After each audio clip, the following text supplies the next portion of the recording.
முதல் வாசகம். என் வாக்கு என் விருப்பத்தை செயல்படுத்தும். இறைவாக்கினை எசையா நூலிலிருந்து வாசகம்.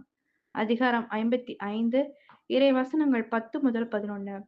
ஆண்டவர் கூறுவது: மழையும் பனியும் வானத்திலிருந்து இறங்கி வருகின்றன. அவை நிலத்தை நனைத்து முளை அரும்பி வளரச் செய்து, விதைப்பவனுக்கு விதையும் உண்பவனுக்கு உணவையும் கொடுக்காமல் அங்கு திரும்பிச் செல்வதில்லை. அவ்வாறே என் வாயிலிருந்து புறப்பட்டுச் செல்லும் வாக்கும் இருக்கும். அது என் விருப்பத்தை செயல்படுத்தி, எதற்காக நான் அதை அனுப்பினேனோ அதை வெற்றிகரமாக நிறைவேற்றாமல் வெறுமையாய் என்னிடம் திரும்பி வருவதில்லை.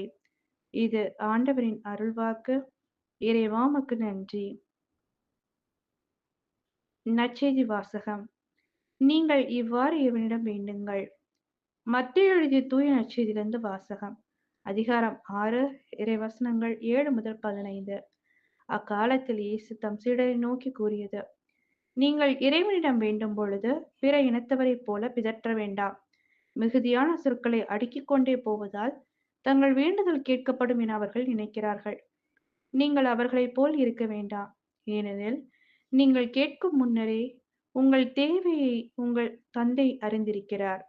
ஆகவே நீங்கள் இவ்வாறு இறைவனிடம் வேண்டுங்கள்: விண்ணுலகில் இருக்கிற எங்கள் தந்தையே, உமது பெயர் தூயதென போற்றப் பருக. உமது ஆட்சி வருக.